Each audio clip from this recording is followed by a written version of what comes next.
Hello friends, मी Vishakha. Global online मराठीमध्ये आपल्या सर्वांचं स्वागत आहे. आजच्या सेशनमध्ये आपल्याला संत गाडगेबाबा अमरावती विद्यापीठ एम-पेट 2022 साठी रिसर्च मेथॉडॉलॉजी म्हणजे संशोधन कार्यप्रणाली या विषयाचे एमसीक्यूज बघायचे आहेत. एमसीक्यूज थ्रू कन्सेप्ट क्लिअर करायचे आहेत, जे आपल्याला ही एक्झाम टार्गेट करण्यासाठी क्लिअर करण्यासाठी खूप हेल्पफुल ठरणार आहेत. पूर्ण रिसर्च मेथॉडॉलॉजीचा मेन कन्सेप्ट जे आहेत त्या या सीरीजमध्ये या रिसर्च मेथॉडॉलॉजीमध्ये आपण शिकणार आहोत. ज्याचं हे आपलं 16वं लेक्चर आहे. ऑलरेडी 15 लेक्चर्स कंप्लीट झालेले आहेत रिसर्च मेथॉडॉलॉजी टॉपिकवरचे. पेट 2022ची. तर त्यांच्यासाठी आम्ही एक कंप्लीट कोर्स घेऊन आलो आहोत रिसर्च मेथॉडॉलॉजीवरती. जसं की आपल्याला माहिती आहे 50% क्वेश्चन, 50% मार्क्स हे रिसर्च मेथॉडॉलॉजीला आहेत. त्यासाठी हा कोर्स आहे, ज्या कोर्समध्ये तुम्हाला मिळणार आहेत full syllabus notes, full syllabus test series, full syllabus video lectures. हे लेक्चर्स जे असणार आहेत ते रेकॉर्डेड असणार आहेत. याशिवाय full syllabus live crash course, live lectures देखील तुम्हाला मिळणार आहेत. शिवाय 1000+ एमसीक्यूज रिव्हिजन पीडीएफसाठी पीडीएफ मिळणार आहे रिव्हिजनसाठी. ओके. पूर्णपणे हे पॅकेज असणार आहे, ज्याची फीस फक्त 599 आहे, म्हणजे 599 आहे. आणि हा कोर्स जॉईन करण्यासाठी फक्त दिलेल्या व्हॉट्सअप नंबरवरती मेसेज करायचा आहे.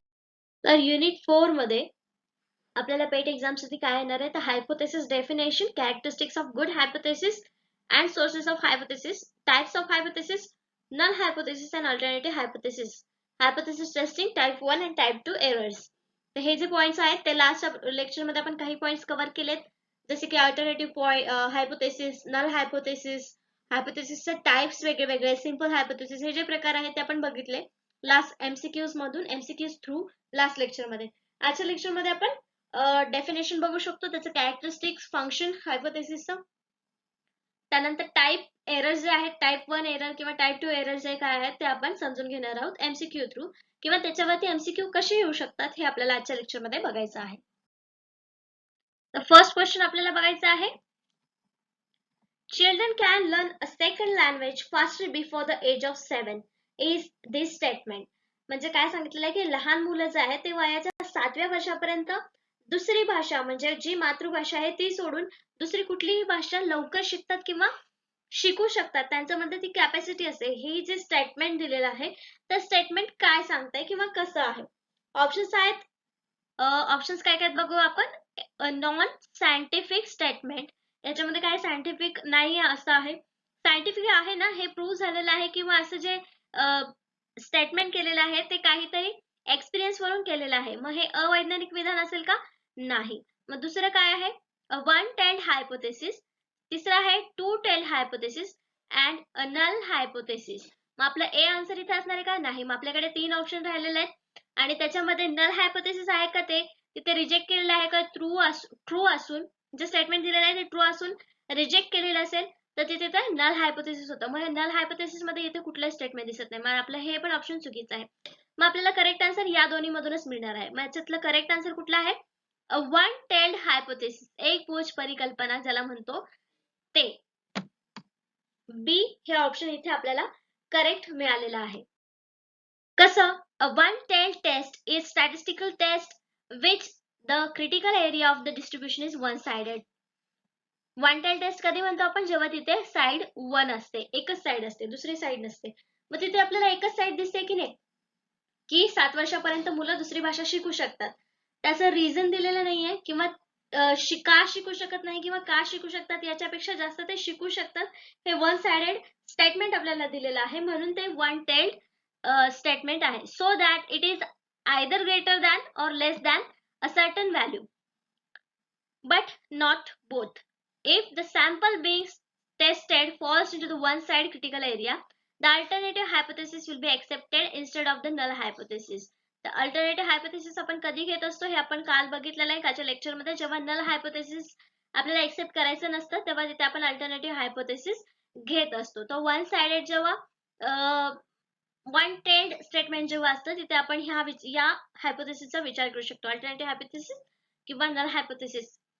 दिस is because it state the direction of effect. तर याच्यामध्ये काय सांगितलेलं आपल्याला, जे उदाहरण दिलं की वयाच्या 7व्या वर्षापर्यंत स्टुडंट्स किंवा लहान मुले जे आहेत ते 2 भाषा शिकतात, 2 लँग्वेज शिकतात.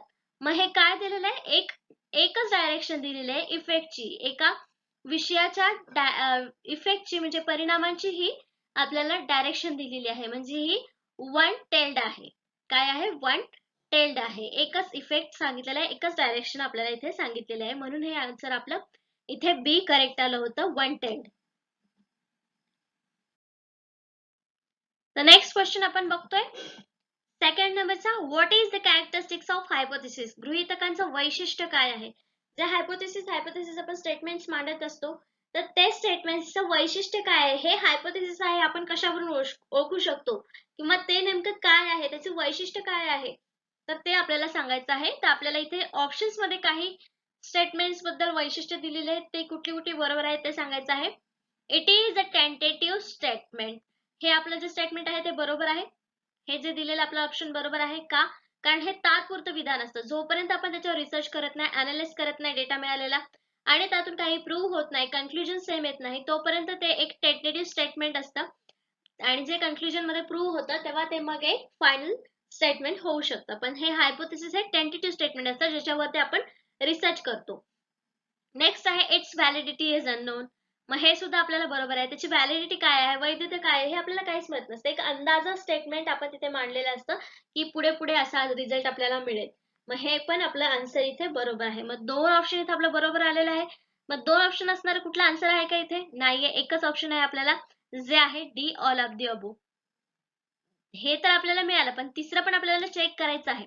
In the most cases, it specifies a relationship between two or more variables. बहुतांश घटनांमध्ये हे दोन किंवा अधिक व्हेरिएबल्स बद्दल संबंध निर्दिष्ट करते. मग हे पण स्टेटमेंट आपण लास्ट लेक्चर मध्ये चेक केलं होतं की हे जे आहे वैशिष्ट्य ते हायपोथेसिस आहे, किंवा हायपोथेसिसचं हे काम आहे की दोन व्हेरिएबल्स मधला रिलेशनशिप स्पेसिफाय करणं. म्हणून हे जे तिन्ही स्टेटमेंट्स आहेत, तिन्ही ऑप्शन्स जे आहेत ते हायपोथेसिसचे कॅरेक्टरिस्टिक्स आहे असं आपण म्हणू शकतो. आणि ते तिन्ही कॅरेक्टर असल्यामुळे आपल्याला या क्वेश्चनचा आन्सर काय मिळणार आहे? D all of the above. वरील सर्व वैशिष्ट्ये ही गृहीतकाची आहेत, किंवा characteristics of hypothesis is all of the above असं आपण म्हणू शकतो.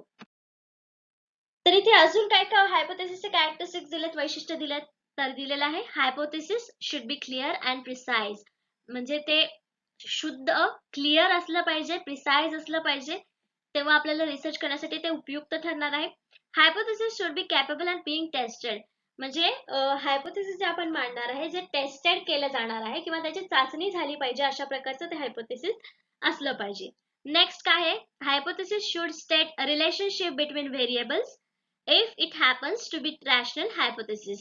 रिलेशनल हायपोथेसिस, जसं की आपण बघितलं की त्याचं वैशिष्ट्य काय आहे की टू व्हेरिएबल्स मधलं, दोन व्हेरिएबल्स मधले रिलेशनशिप जे आहे ते एक्सप्लेन करणं, स्पेसिफाय करणं, हे हायपोथेसिसचं काम आहे. तर याचाही अर्थ तेच सांगतो आहे की hypothesis should state relationship between variables.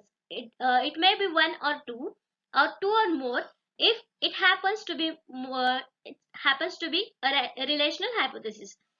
Next काय आहे आपला, इथे बघितलं आपण 3, 1, नेक्स्ट बघितलं 2, हे होतं 3 नंबरचं होतंय. आणि आता आपण 4th नंबरचं कॅरेक्टर बघतोय, कशाचं? हायपोथेसिसचं. Hypothesis should be limited in scope and must be specific. तर हायपोथेसिस कसा असावा? लिमिटेड असावा, आणि दुसरं मस्ट बी स्पेसिफिक. स्पेसिफिक म्हणजे काय, तर क्लिअर असावा, आपल्या विषयाशी रिलेव्हंट असावा.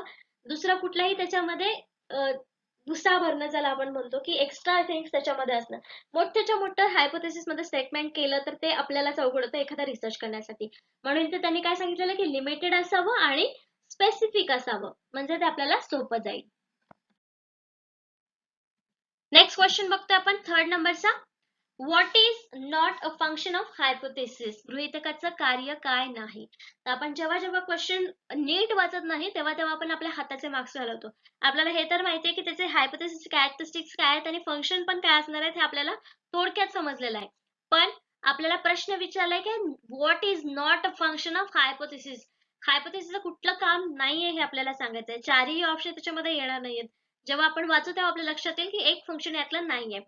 तर बघूया एक एक स्टेटमेंट. ऑप्शन्स आहेत, it enables to specify, conclude what is true and what is false. हे खरे काय आणि खोटे काय आहे हे विशेषतः निष्कर्ष काढण्यास सक्षम करते किंवा सक्षम ठरते. तर हे स्टेटमेंट बरोबर आहे. कशासाठी आपण हायपोथेसिस मानतो की जे खरं आहे किंवा काय खोटं आहे हे काढण्यासाठी एक स्टेटमेंट किंवा निष्कर्ष काढण्यास मदत करतं. नेक्स्ट ऑप्शन काय दिलेला आहे आपल्याला, it ensures only information needed will be collected. हे सुनिश्चित करते की फक्त आवश्यक माहिती गोळा केला जाईल. तर हायपोथेसिस मध्ये आपण एक जनरल स्टेटमेंट मानतो, टेंटेटिव्ह स्टेटमेंट मानतो की आपल्याला काय काय आवश्यक आहे किंवा आपल्या रिसर्च मध्ये काय मिळणार आहे. मग त्याच्यावरून आपण डेटा कुठला कलेक्ट करायचा आहे, कोणत्या प्रकारे कलेक्ट करायचा आहे, ही माहिती सुद्धा आपल्याला हायपोथेसिस वरून समजते. म्हणजे इथे आपला ऑप्शन बी सुद्धा करेक्ट आहे की हे सुद्धा कार्य आहे गृहीतकाचं, माहिती गोळा करण्यासाठी मदत करतं. नेक्स्ट आहे it replaces the research problem. तर या स्टेटमेंट मध्ये किंवा या ऑप्शन मध्ये थोडासा आपल्याला प्रॉब्लेम दिसतो. याला स्टार करून नेक्स्ट ऑप्शन काय आहे वाचूया. It provides focus to the research problem and enhance ऑब्जेक्टिव्हिटी.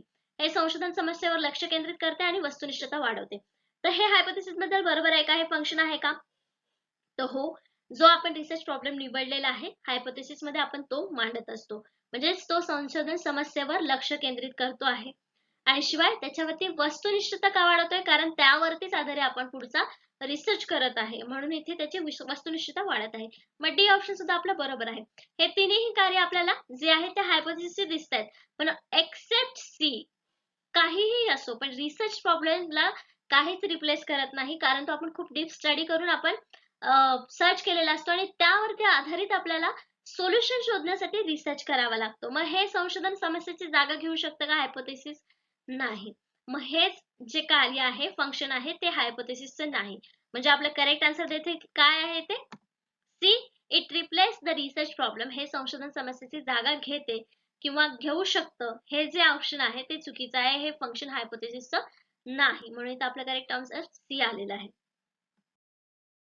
तर ऑप्शन आपल्याला सी करेक्ट मिळालं होतं. A major function of hypothesis is to make it possible to test theories.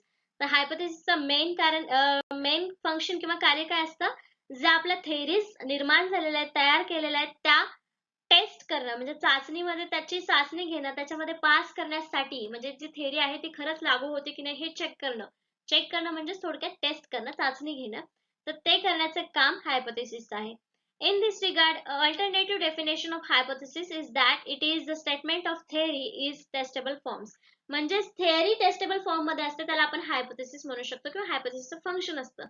All statements of theory is in testable form are called hypothesis. Hypothesis चे definition आपल्याला इथं थोडक्यात मिळालेले आहे की काय, all statements of theories in testable form are called hypothesis. म्हणजे जे काही थेरीज आहेत ज्या टेस्टेबल फॉर्म मध्ये असतात, म्हणजे चाचणी करण्यायोग्य असतात, त्याला आपण हायपोथेसिस म्हणू शकतो. Some hypothesis are not associated with any particular theory. म्हणजे काही जे हायपोथेसिस असतात ते कुठल्याच थेरीशी, पर्टिक्युलर थेरीशी असोसिएट नसतात किंवा त्याच्याशी संबंधित नसतात असं आपण म्हणू शकतो. तर काही फंक्शन्स आपल्याला हायपोथेसिसच्या क्वेश्चन मध्ये या एमसीक्यू मध्ये कळालेले आहेत. तर नेक्स्ट क्वेश्चन बघतो आपण 4th नंबरचा. Any type of hypothesis can become the basis on an inquiry. कोणत्याही प्रकारच्या गृहीतकाचा चौकशीवर आधार बनू शकतो. हे स्टेटमेंट कसं आहे, खरं आहे की खोटं आहे? दोन ऑप्शन दिलेले आहेत आपल्याला. एक्झाम मध्ये कदाचित असे दोन ऑप्शन येणार नाहीत, आपल्याला चारच ऑप्शन येतील, त्याच्यामध्ये वेगवेगळे ऑप्शन येतील, पण ट्रू अँड फॉल्स पैकी आपल्याला याच्यात एक आन्सर निवडायचा आहे की any type of hypothesis can become the basis on the enquiry. चौकशीच्या आधारावर एखादा गृहीतकाचा प्रकार होऊ शकतो का, म्हणजे हायपोथेसिसचा प्रकार होऊ शकतो का? तर खरंच याचं करेक्ट आन्सर काय असणार आहे? Of course true. ए जे करेक्ट ऑप्शन आहे आपल्या इथे, तर ते आहे ए. का? तर कसलीही एन्क्वायरी असू द्या, आपण कसलाही क्वेश्चन निवडू द्या, आपण जे काही क्वेश्चन निवडतोय त्याच्यावरती आपण एन्क्वायरीज करतोय ना, मग त्याच्यावरती आपण हायपोथेसिस मांडू शकतो. सिंपल आहे, क्वेश्चन सिंपल आहे. वाचल्यानंतर आपल्याला अगदी काळजीपूर्वक वाचलं तर आन्सर लगेच मिळेल, पण जेव्हा आपण सुरुवातीला वाचतो की any type of hypothesis can become the basis on the enquiry, असं बघितल्यानंतर त्याचा आन्सर काहीतरी वेगळा असेल किंवा रिझन काहीतरी वेगळा असेल असं वाटतं, पण तेच आहे की आपण कुठल्याही एन्क्वायरीवरती म्हणजे आधारित असू शकतं हायपोथेसिस. जे काही आपण एन्क्वायरी करतोय त्याच्यावरती हायपोथेसिस कुठल्याही टाईपचा असू शकतो, म्हणून आपल्या इथे करेक्ट आन्सर ए मिळालेला आहे, ट्रू. तर करेक्ट ऑप्शन ए मिळालं, जे होतं true. A hypothesis is a hunch, assumptions, suspicion, assertion or an idea about the phenomena, relationship or situation, the reality of truth of which you do not know. Researchers call these assumptions hunches, hypothesis, and they become the basis of inquiry. तर इथे थोडक्यात त्यांनी काय सांगितलेलं, hypothesis म्हणजे काय आहेत, assertion आहेत, अझम्पशन आहेत, सस्पेन्शन आयडिया आहेत, रिलेशनशिप आहे, सिच्युएशन आहे, याच्यावरतीच आपण हायपोथेसिस बनवत असतो, गृहीतक बनवत असतो. आणि तेच कशाबद्दल असतात, सत्य घटना किंवा जे खऱ्या घटना आहेत, ट्रूथ आहे, त्यावरतीच हे बनलेलं असतं. पण ज्या घटना आपल्याला माहिती नाहीयेत त्या, आणि त्या प्रूव्ह करण्यासाठी मग आपण वेगळी थेअरी मांडतो, वेगळा रिसर्च करतो. पण आधी हे काय मांडत असतो आपण, स्टेटमेंट जे ट्रू आहेत, रियालिटी आहेत, पण जे अननोन आहेत, कोणाला माहिती नाहीत. मग त्यालाच आपण काय म्हणतो, अझम्पशन्स किंवा हायपोथेसिस असं म्हणतो, जे आपण एन्क्वायरीच्या बेसवर करतो. म्हणजे आपलं इथं करेक्ट आन्सर, जे स्टेटमेंट होतं ते ट्रू आलं होतं. The basic idea of hypothesis is that there is no predetermined outcome. For a hypothesis to be termed as a scientific hypothesis, it has to be something that can be supported or refuted through carefully crafted experimentation and observation. तर hypothesis मध्ये basic काय आहे, तर basic जी idea आहे आपली ती, that there is no predetermined outcome, म्हणजे पहिले तिथेच काहीच आउटकम मिळालेलं नसतं. जे आपल्याला करायचं आहे ते सगळं आपल्याला अंदाज बांधून तिथे एक स्टेटमेंट करायचं असतं. जी माहिती आपल्याला माहिती नाहीये त्याबद्दल आपल्याला काहीतरी लिहायचं असतं, एक विधान करायचं असतं, हायपोथेसिस म्हणजे. नेक्स्ट क्वेश्चन बघतोय 5th नंबरचा. A total of 60% of females and 30% of males in the study population are smokers. This is a, इथे एक आपल्याला उदाहरण दिलंय की 60% महिला आणि 30% पुरुष हे लोकसंख्येपैकी स्मोकर्स आहेत, म्हणजे धूम्रपान करतात. हे एक स्टेटमेंट दिलेलं आहे, ते कसं स्टेटमेंट आहे आपल्याला सांगायचं आहे. ऑप्शन्स दिलेले आहेत आपल्याला इथे. हायपोथेसिस ऑफ डिफरन्स म्हणजे फरकाची परिकल्पना आहे किंवा डिफरन्स डिफरन्सचं गृहीतक दिलेलं आहे आपल्याला, फरकाचं गृहीतक. नेक्स्ट आहे हायपोथेसिस ऑफ पॉइंट प्रिव्हलन्स, बिंदू व्याप्तीची परिकल्पना. सी नल हायपोथेसिस, शून्य परिकल्पना. D none of the above hypothesis. तर हे तर आपला आन्सर नसणार आहे. D none of the above. एक हायपोथेसिस नक्कीच तिथं त्या स्टेटमेंट मध्ये आहे, नंबर्स मांडलेले आहेत आणि एक स्टेटमेंट दिलेला आहे प्रॉपर आपल्याला दिसते, म्हणजे डी ऑप्शन नाहीये. नल हायपोथेसिस कधी असतं हे सुद्धा आता आपल्याला समजलेलं आहे, त्याच्यामुळे सी ऑप्शन सुद्धा नसणार आहेत. हे दोन ऑप्शन आहेत ते कट झालेले आहेत, दोन ऑप्शन उरलेले आहेत. Hypothesis of difference, hypothesis of point prevalence. तर इथे करेक्ट ऑप्शन जे आपलं आहे ते आहे B, hypothesis of point prevalence, बिंदू व्याप्तीची परिकल्पना. आता हे नेमकं काय आहे आपल्याला समजून घ्यायचं आहे. हायपोथेसिस ऑफ डिफरन्स, फरकाची परिकल्पना का नाहीये इथे, कारण इथे डिफरन्स पेक्षा त्यांनी जास्त काहीतरी माहिती आपल्याला सांगितलेलं आहे, दोन्हीमध्ये फरक दिलेला नाहीये. तर त्या दोन्हीचं पर्सेंटेज पॉप्युलेशन पैकी ही माहिती आपल्याला दिलेली आहे, म्हणून बी ऑप्शन इथे करेक्ट आहे, हायपोथेसिस ऑफ पॉइंट प्रिव्हिलन्स. आता ही जी टर्म आहे ते काय आहे ते आपण समजून घेऊया. तर करेक्ट ऑप्शन बी मिळाला, हायपोथेसिस ऑफ पॉइंट प्रिव्हिलन्स.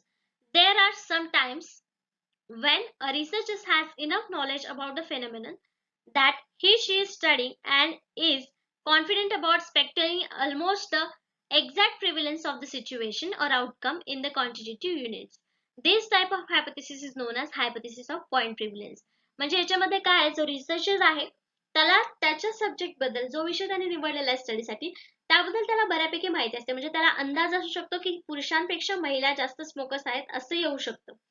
पण जेव्हा कॉन्फिडेंट असतो त्या विषयाबद्दल आणि रिझल्ट सुद्धा आपल्याला सेम मिळतो आहे, situation outcome in quantitative units मध्ये तेच रिझल्ट आपल्याला मिळतो आहे, तेव्हा तिथं आपण हायपोथेसिस ऑफ पॉइंट प्रिव्हिलन्स पॉइंट का वापरलेला आहे, कारण ऑलरेडी त्याच्याबद्दल आपल्याला थोडीफार माहिती आहे आणि ते प्रूव्ह होत आहे, कॉन्फिडेंटली माहिती मिळालेली आहे ती तिथे प्रूव्ह होते, आउटकम मध्ये आपल्याला ती मिळते, म्हणून तिथे आपण हायपोथेसिस ऑफ पॉइंट प्रिव्हिलन्स हे टर्म वापरलेली आहे. तर कळालं आपल्याला हायपोथेसिस ऑफ पॉइंट प्रिव्हिलन्स म्हणजे काय, ऑलरेडी माहिती आहे आणि आपल्या रिझल्ट मध्ये रिसर्च केल्यानंतर देखील तोच तसाच रिझल्ट आपल्याला मिळतो आहे, त्याला आपण point of hypothesis point of prevalence असं म्हणू शकतो.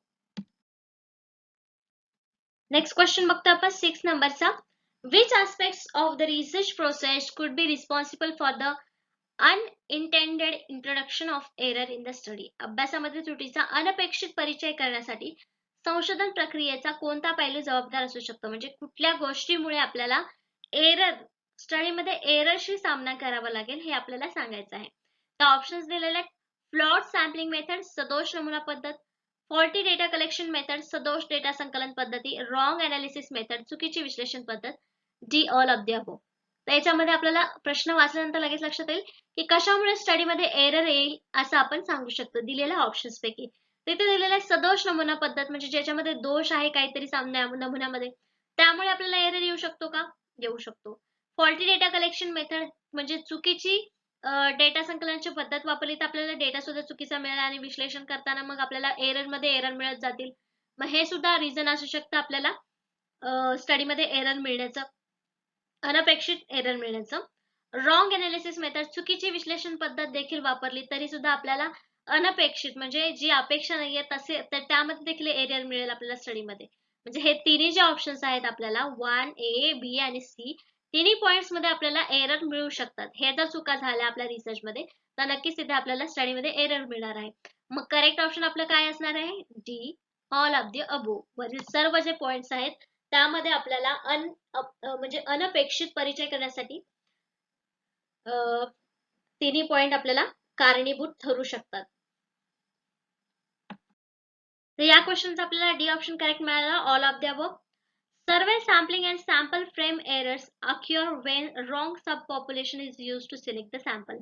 इथं आपल्याला एक एक्झाम्पल मिळू शकतं कधी जेव्हा सर्वे सॅम्पलिंग मध्ये आपण चुकीच्या फ्रेम निवडतो, सॅम्पल फ्रेम्स निवडतो, चुकीचे गट निवडतो आपल्या रिसर्च साठी, तेव्हा आपल्याला एरर्स दिसून येऊ शकतात किंवा आपल्याला व्यवस्थित माहिती न मिळाल्यामुळे देखील एरर आपल्या स्टडी मध्ये मिळू शकतात. Or because of variation in the number of representativeness of the sample that responds, but the resulting sample is not representative of population concern. The sample हा is not a representative of population concern. हा एक वेगळा गोष्ट झाला. हे एक उदाहरण आपल्याला दिले की एरर कशामुळे येऊ शकतात, पण जे आपण मागे पॉइंट्स बघितले ते सुद्धा आपल्याला एरर येण्यासाठी किंवा रिसर्च मध्ये स्टडी मध्ये एरर मिळवण्यासाठी कारणीभूत ठरू शकतात किंवा कारणीभूत ठरतात. नेक्स्ट क्वेश्चन बघतोय आपण 7th नंबरचा. तर आपल्याला इथे ऑप्शन्स दोन छोटे दिसतात पण क्वेश्चन खूप मोठा दिसतोय, घाबरून जायचं नाही. आपल्याला पार्ट मध्ये क्वेश्चन वाचायचा आहे आणि खूप सिंपल त्याचा आन्सर आपल्याला मिळणार आहे. तर बघूया. ड्रॉइंग कन्क्लुजन अबाउट हायपोथेसिस, म्हणजे हायपोथेसिस बद्दल एक कन्क्लुजन काढायचं आहे. 2 टाइप्स ऑफ एरर कॅन अक्युअर, म्हणजे कुठलंही कन्क्लुजन काढताना त्याच्यामध्ये 2 प्रकारचे एरर्स अक्युअर करतात. हे स्टेटमेंट इथपर्यंत बरोबर आहे. पुढचं वाचायचं आहे. A type 1 error where the null hypothesis is rejected when it is actually true, and the type 2 error where the null hypothesis is accepted when it is false. तर गृहीतकाबद्दल निष्कर्ष काढणे 2 प्रकारच्या त्रुटी उद्भवू शकतात. एक प्रकार त्रुटी जे आहे जिथे शून्य परिकल्पना प्रत्यक्षात सत्य असताना नाकारली जाते, आणि एक प्रकार 2 त्रुटीमध्ये जिथे शून्य परिकल्पना चुकीची असेल तेव्हा स्वीकारली जाते. तर त्यांनी काय सांगितलेलं आहे? एक टाइप 1 एरर आणि दुसरा टाइप 2 एरर. हे 2 एरर आपल्याला असतात रिसर्च मध्ये, हायपोथेसिस मध्ये आपल्याला माहिती आहे. मग स्टेटमेंट मध्ये काय दिलेलं आहे त्यांनी की टाइप 1 एरर कधी होतो? जेव्हा हायपोथेसिस जे आहे, नल हायपोथेसिस जे आहे ते रिजेक्ट केलेलं आहे. पण कधी? जेव्हा ते ट्रू आहे. आणि सेकंड एरर मध्ये काय सांगितलेलं आहे की ऍक्सेप्ट केलेलं आहे, नल हायपोथेसिस ऍक्सेप्ट केलेलं आहे, जेव्हा की ते वाक्य फॉल्स आहे.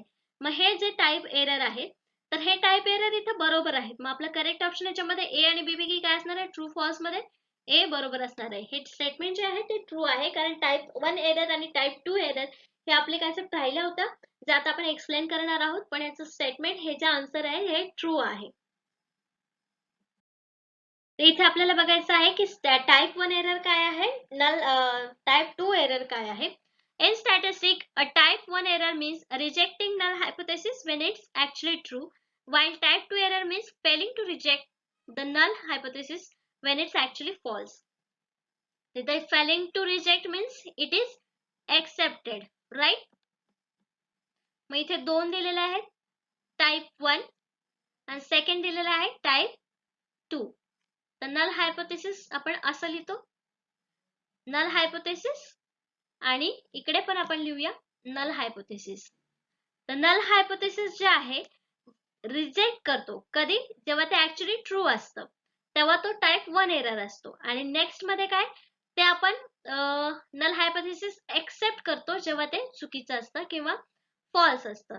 तर हे जे 2 अपोजिट एरर्स आहेत हे आपल्याला लक्षात ठेवायचं आहे. ज्याच्यामध्ये नल हायपोथेसिस हा एक्सेप्ट करतो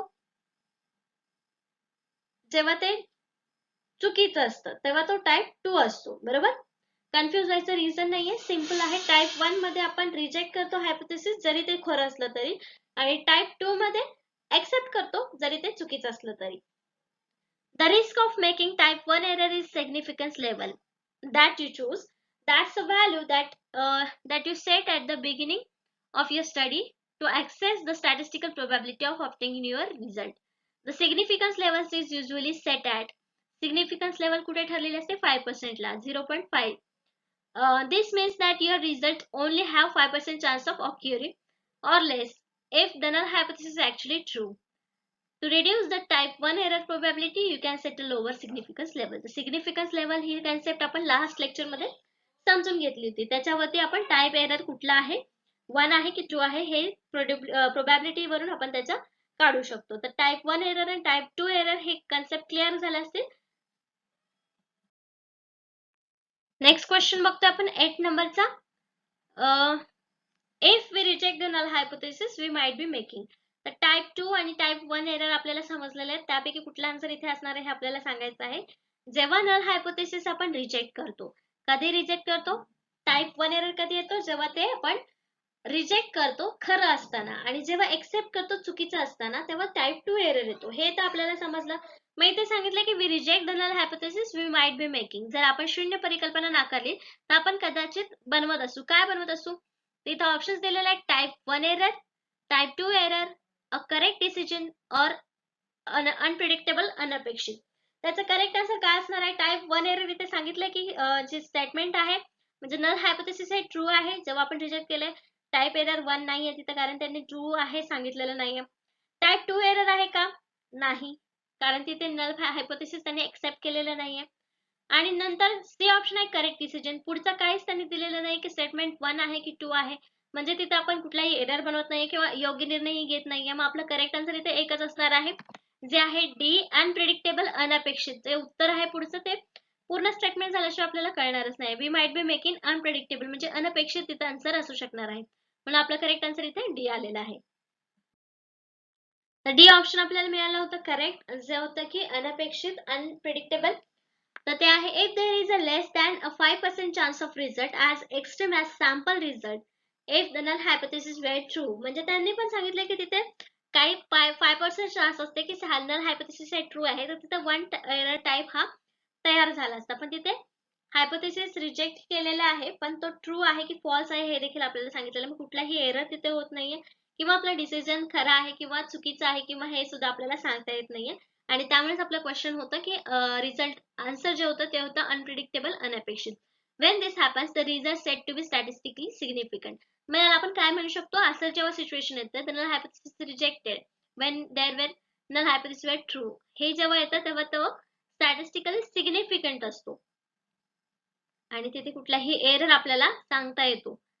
म्हणून हा स्टॅटिस्टिकली सिग्निफिकंट लेवल असतो किंवा सिग्निफिकंट रिझल्ट असतो असं आपण इथे म्हणू शकतो. नेक्स्ट क्वेश्चन बघतो आपण 9th नंबरचा. Null and alternative hypothesis are statement about. शून्य आणि पर्यायी गृहीतके याविषयी विधाने असतात.